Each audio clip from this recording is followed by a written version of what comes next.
Hi everybody. So this is going to be a little bit of a different video, a little bit of an intense video, but I felt like I needed to make it.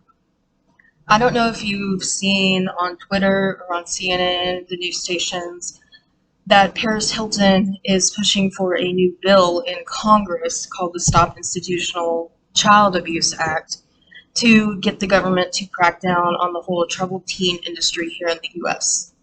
If you don't know what the troubled teen industry is, it's where they take teenagers who are acting out, or maybe they have some mental disorder, and they send them to treatment facilities.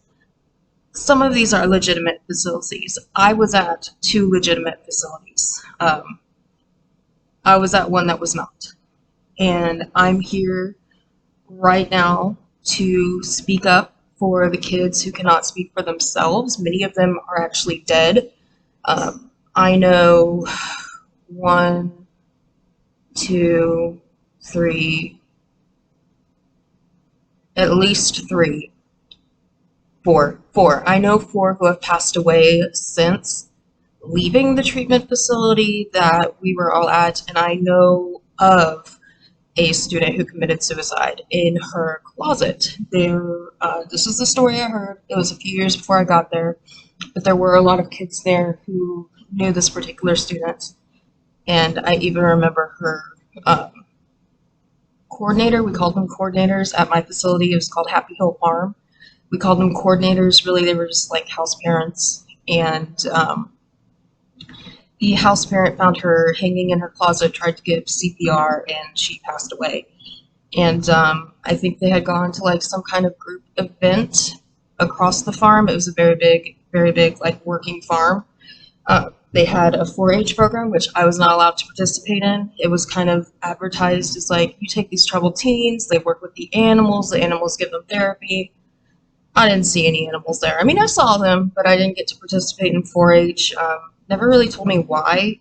I just wasn't signed up for it. I don't know why. It would have been cool. It also would have been kind of sad to like raise a pig or something and then have to like take it to market. But I never participated in it. A lot of people did really like it. Fun fact: the Ag Center was actually where people went to hook up. But anyway, yeah, a girl did kill herself at the farm. And this new act, Paris Hilton has taken it to Washington, D.C. Paris Hilton's school was a lot worse than mine. Her school was Provo Canyon School. There was actually somebody at Happy Hill who had been at Provo, and I don't really remember her saying any terrible things about it. I don't know. We all had our own experience in this troubled teens facility. But Paris Hilton was actually there before this girl I knew was there, and they had come under new ownership. So I'm here to share my story about what happened to me at my troubled teen facility, about what my parents went through, and push for this bill to get sent to Congress. So when I was 13, I spent my first few days in a legitimate psychiatric facility. I was having a lot of behavior problems. At that point, I had been diagnosed with ADHD and depression. I was on some medication, but obviously it wasn't working. So I got put into a short-term mental hospital, as I call it, and spent some time there. I was in public school, I was in middle school, I was like 9 days. I had just turned 13 9 days ago, and there were 17-year-olds there, which was probably not the best for a little 13-year-old, but I mean, it is what it is. And so I was sent there. I was diagnosed with bipolar disorder, and got on some medicine, was doing a little bit better, and went home. And so around that time, I stayed home for like 4 more months, and then I went back because my problems started troubling me again. Got out, did a little bit better, was sent to a private school for children with learning disabilities. Hold on. Apologies about that. A teacher came in to speak with me. But I got sent to this private school, and I played sports there. It was a very small school for kids with learning disabilities, and this is where I learned of Happy Hill. I was told it was a treatment facility. I was having so many behavioral problems. I was sleeping through class because I was just exhausted all the time from some of the medicine. I was taking. I was very mean. I would cuss out my teachers just because I was just so unhappy. So I was sent to Happy Hill Farm at the age of 14, almost 15. Now, the way Happy Hill works is you stay in what we called a unit, which is a group of 8 girls, and a family lives there, like adjacent to the unit. And then there's also a single person that lives there. I was abused by both the family and a single person. I actually lived in 2 units. The first unit I was in, perfectly fine, no abuse. I did suffer some bullying from another one of the girls that the coordinators didn't do anything about, and bullying is definitely abuse. But that wasn't as bad until I moved. The second unit I was in was awful. I got hours and hours and hours of what we called time because I was knocked out all the time. I was on medication. When I first went there, I saw the doctor. He changed my medication up, and he put me on a tranquilizer to take in the morning. I was taking it at night. He changed it to take in the morning for some reason, and it knocked me out. And it was very hard to get me up out of bed because I was just so out of it.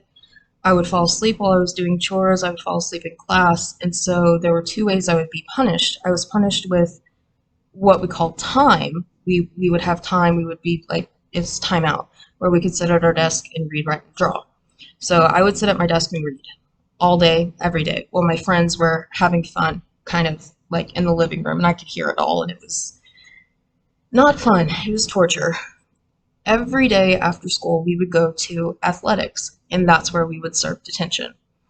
Because I was so zonked out on the medication, and there was some shady stuff going on with the medication, which I'll share later.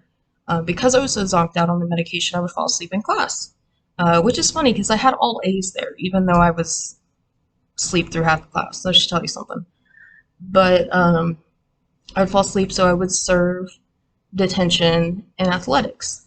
And you can't tell it now, but I did a ton of exercise. The main thing I did was what's called burpees. I'll insert a video of what they look like. I had accumulated probably like 550 burpees that I had to do by my like 5th month there. And while they look fairly easy, they take a while to do, especially when you were like me. I was a little bit overweight, obviously not as bad as I am now. Um, so the way that would work is I would do my burpees for an hour, and I would get like 100 or so of them done, and then we had to start practice because I was on the volleyball team and the basketball team. So I'd get about 100 of the burpees done, cut down on the hours, but then the next day I would just accumulate more for falling asleep. And practice, I would miss the warm-up. We always did like warm-up and then exercise. I do remember doing a lot of exercise as a part of practice that everyone had to do, but I also had to do the burpees on top of that. So practice consisted of a lot of suicide drills. I'll put in a picture of what suicides look like. Nowadays they call them yo-yos. We had to do full field suicides on the football field, and we also did them in the gym a lot. We had to do like 3 miles a day, which I know it doesn't sound bad, but when I get to the medication and the food deprivation part of it, I will let you know what happens. And so we did about a mile a day in the scorching Texas sun. There was a day we had to do 100 laps around the gym outside. Yeah, I'm just trying to crawl. I just remember so much excessive exercise and throwing up every day, getting these migraines, throwing up stomach acid because I was literally starving, and I'll get to that in a second. Throwing up stomach acid, my legs going out from underneath me, and it was too much. Like, you can only physically do so much, especially when you are young and weak and overweight. I lost a ton of weight while I was there, not mainly from the exercise, mostly from the food deprivation. What I remember the worst thing was medication, exercise, and time. Now, going back to time, we would get what were called days. So a day of time was 5 hours on a weekday, 7 hours on a weekend. Weekends were a little more lax. That was the only times we were allowed outside the unit, and we had to ask so you could go outside and play. We did like photography. I know there were sometimes I was allowed outside. I did photography. We like skateboarded a little bit. Because there was a time in there when I got all my time served. I had had a medication change, so I was like a little bit more awake. Um, so yeah, so for some people it really wasn't that bad, I don't think, because there were also two levels of it. There was check, which is what I was on, kind of hard to explain, and there was level. And level had a lot more privileges. Like they could eat food they wanted. They could go outside whenever they wanted. They were allowed to have a real razor to shave. I think they were also allowed computers, but they couldn't get on the internet. This was like 2007, 2008. Um, they just had more freedom. They took all our freedom away from us when we first got there. And it was very, very hard and torturous to just sit there alone at my desk and read while I could hear my friends having fun in the background and forming friendships. I did have friends there, but it wasn't, I don't know. I was very much bullied. There were people who were kind of on my side and people who weren't. And even to this day, there are people who aren't on my side and people who are. And that just happens because everybody had their own experience there. So when I come out and I say things like, oh, I was abused at Happy Hill, you're going to have people who come up and say, she's lying. There was no abuse there. But maybe there wasn't for some people, especially the ones who were in level, because they just had more freedom and um, they were just able to do more. They were able to get closer to people. They were able to take showers whenever they wanted. We could only take one shower a day at night. We did also take them after athletics, that's true. So we had 2 showers a day. What was kind of weird about athletics is we weren't allowed to put on deodorant after, and then you would go out into the hot Texas sun. And it was just kind of gross. Um, so the main torturous thing was just the isolation and the food deprivation. They had very strange rules around food. We could only drink water unless you were on level, then you could have whatever you wanted. We were only allowed to drink water, and we could have juice in the morning. And then Sundays after chapel, this was a crazy Christian school, like super evangelical. Half the people didn't believe in evolution, like as if it's something to be disbelieved, and just the ridiculous beliefs was pretty traumatizing too. Religion in its own right, I think, can be pretty traumatizing towards people, but I digress. Um, we were allowed sweet tea on a Sunday morning after chapel. I don't like sweet tea, but I drink it anyway. And the food. Let me talk about the food in that cafeteria.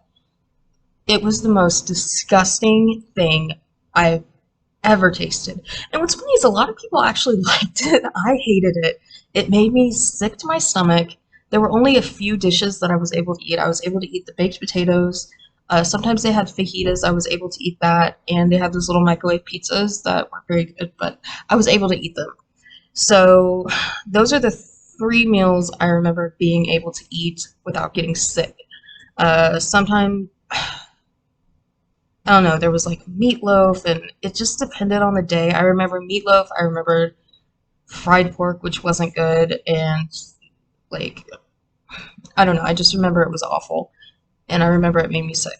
So if you didn't eat half your meal, you couldn't have snacks at the end of the night. But you were allowed to have fruit. So I was basically surviving on oranges. They used to get mad at me because we would get fruit in once a week, and I would eat all the oranges. Oranges and just the nasty cafeteria food, the pizza, the fajitas, and the baked potatoes. And every morning we did have breakfast, so I was able to eat in the morning. That was good. Um, but I remember not having that lunch and dinner and only having eggs, cereal, and toast in the morning, not really being able to eat lunch, not really able to eat dinner, and then going Going that whole time without food until I got an orange at like 7 p.m. at night, it was really torturous. I would actually have hunger pains, and my stomach would growl so loud that it would actually keep me awake at night. It was so hard to fall asleep. It was so painful. Um, there was an instance where cameras were coming in to like film a documentary because Happy Hill Farm is sponsored by the Dallas Cowboys. They've changed their name to North Central Texas Academy after a lawsuit, which I'll get to in a second. But Happy Hill Farm is sponsored by the Dallas Cowboys. So every now and then, cameras would come in and just talk about what a great thing the farm was, how it was so good for children, just flat out lies. And I was new there, and before the cameras came in, I had big hair. Like I was straightening it, and it was pretty big. It didn't look great. They took me and a mixed race girl who had an afro, kind of like mine, but it was a little bit bigger. They took us to this country salon in Granbury and forced us to cut our hair. And I was telling them, no, I can go to my own hairstylist. They can make it pretty. And they're like, no, you're going to go to ours. You're going to go to this one. I set up an appointment. You don't look good enough for us. No, you're going to represent the farm bad. And so they forced us to get a haircut. That was pretty traumatic. When I got there, I could tell that the hairstylist had kind of been coached on what to do and what to say to us. And this bitch looked like she had never seen curly hair in her life. She was just some dumb, conservative white bitch. I hated it. There's another incident. This is kind of hard to talk about. I was having a lot of social problems because I just didn't get it. I was really socially inept. And I was so miserable, I was threatening to commit suicide, which I wasn't going to do, but I knew because of the suicide incident that it would really get their attention. And so I was never left alone when, like, during shower time, when, like, normally they would leave people alone. I had to be supervised while I was naked in the shower. Come to find out, that didn't always happen in the other units. It only happened in mine, to me. I know it didn't happen to anybody else. So that was pretty bad. Our letters were censored. Anytime we wrote, our parents or just anybody else, the coordinators would read them, so information wouldn't get out. So it was all very hush-hush, very isolated. We weren't allowed in the outside world. We didn't have cell phones. Now I think they're allowed to have cell phones. But we didn't have cell phones. We could only call our parents once a week for 10 minutes. And a lot of people got to see their parents more than I did because everyone would go to the sporting events and the parents would come with them. And they would like bring them food and you got to see them. But I was always serving time. So unless I had a game, unless I had a basketball game or a volleyball game, I was not allowed out. I spent probably, I'm going to say 98% of my time alone at my desk. And I was there because I had social problems. Like, it just made no sense. So I'm going to go ahead and talk about the social problems for a second. I would say things that were odd.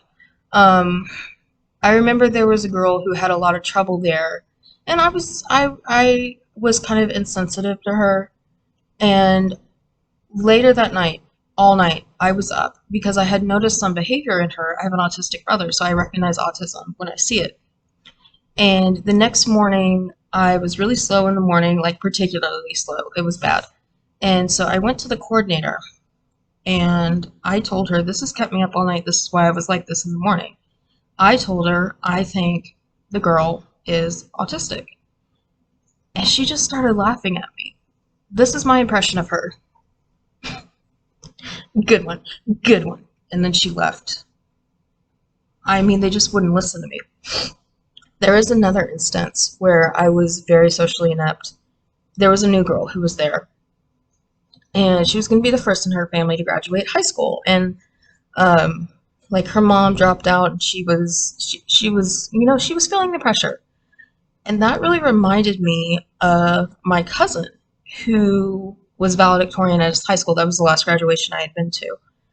And my grandmother, I mean, I don't know if this was a joke or not, but after graduation, she came up to me, she goes, I expect the same thing from you. And that was not happening. I I had good grades, but I had all these behavioral problems. And I remember sitting there and just nodding. I was like, yeah, my cousin was valedictorian. Like, I was telling her, I feel the pressure. I feel the pressure.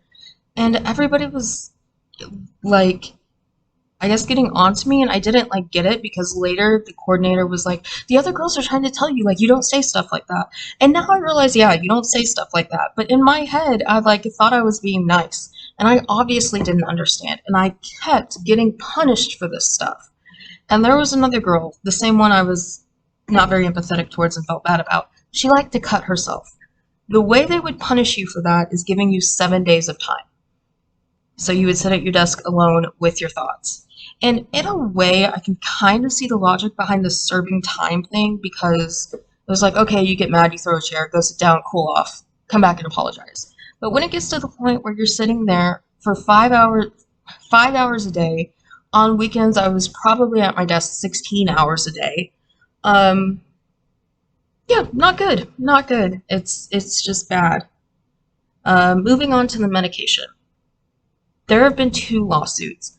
One was from staff because I guess the coordinators, they refused to pay them overtime, and that was a more recent one. But the one that led to their name change to sort of cover everything up was their doctor had left a signed prescription pad, totally blank, for the nurse to fill out. And she would just put kids on medication like whenever. And so um, one of the parents found out.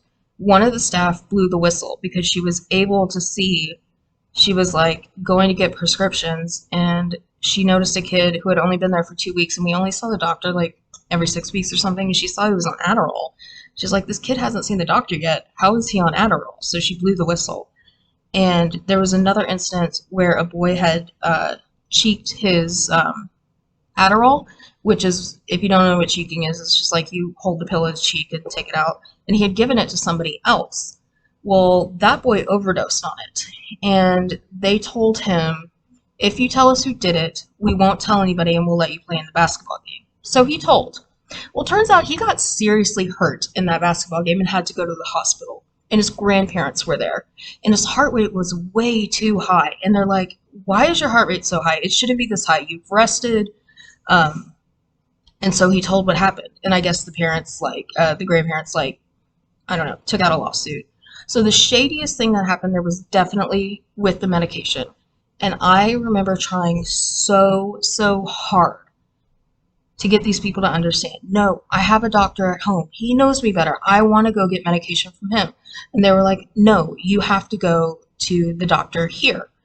And so looking back, knowing that medication was not from a licensed doctor and knowing what it was doing to me, it was knocking me out and I was getting punished for this, just really infuriates me to know that I'm a victim of illegal medical practices and that the farm was blaming me and torturing me for what they were essentially doing to me. And knowing that I was trying to tell my parents what was going on, and the farm was just like, no, she's exaggerating. And my parents were desperate. I was a mess. I was really making their lives miserable. They needed help, and the farm was just lying to them. And I've gone online to unsilenced.com, and I've read stories of places similar to the farm, similar to Provo Canyon School. Our stories are all completely identical, and it's nuts that these places are allowed to take children. So when I was at the farm at a basketball game, I ran away. I told in front of my mom and in front of a high staff member, I said, if my mom leaves here without me, I'm going to kill myself. I wasn't, but I knew it would be a liability. So my mom took me to a psychiatric hospital where I stayed for a little bit, got a little bit better, convinced them not to take me back to the farm. And then a year and a half later, I had to go back to a short-term psychiatric hospital, which was non-abusive, by the way. This was a good hospital with legit doctors, with amazing staff. I just cannot recommend this facility enough. If you want to know, DM me. And they were like, okay, Amanda's been here 4 times. This obviously isn't working. We need to take her somewhere more serious. So I went to what's called Meridell Achievement Center down in Austin. Now, this is similar to the farm, except they were more rehabilitative. They did like real therapy with real doctors. I got a lot of neuropsych testing. I was diagnosed with nonverbal learning disorder. I was changed up on the medication that was screwing me up, and I got better. So obviously not all these troubled teen facilities, like the legit hospitals, like they're good, I'm pretty sure. And I'm not saying that there wasn't abuse at Meridell, because that situation where you have minors living hours and hours away from their parents alone with adults that you don't know until you get there, I mean, that situation is just rife for abuse. But I was not abused at Meridell, and I did not witness any abuse at Meridell. I witnessed abuse at Happy Hill, and I was abused at Happy Hill. These teen facilities for troubled teens, this is not treatment. This is torture. And it really took me becoming a teacher to realize how fucked up these programs are. If any of my students, like, if I can get the word out and I can work with Unsilenced and Paris Hilton to get the government to crack down on this program, none of my students will have to go through what I went through. And just thinking about what was done to me, imagining that happening to these innocent 15 and 16-year-olds that I've come to care about so much and that they're my responsibility, terrifies me. So I am here telling my story about the troubled teen industry. I didn't have a script for this. I'm sure it's a total mess. It's really hard to describe exactly how just deprived I was of a life. And it wasn't like that for everybody. So it was really, really hard seeing people I knew having a good time, getting to play with the animals, getting to go outside, getting to watch, G-rated movies, getting to go to this level program where their life was great. And the problem with that level program is that there had to be room there for someone to go. And it was really intense, and it was traumatizing. And I have purposely stayed away from the religious aspect of this farm. There was a lot of spiritual abuse going on as well. They were just telling me that I need Jesus, and I didn't have any motivation to get up in the morning, and if I just knew Jesus better, that it would be okay. So these were unsympathetic, abusive people, and I want them stopped. I want Provo Canyon School closed. I want Happy Hill Farm / North Central Texas Academy closed down so no other child gets hurt, so that my students, the siblings of my students, do not have to go through what I went through and what countless teens went through. There have been tons of teens who have died at these facilities, whether they be of suicide or malnutrition or murder. There are tons of teens who have committed suicide after leaving these facilities. These are not good for children. So please join me, join Unsilenced, join Paris Hilton, and please push to get this bill passed, the Stop Institutionalized Child Abuse Act, through Congress. These facilities need to be more regulated. They need to be closed down if need be.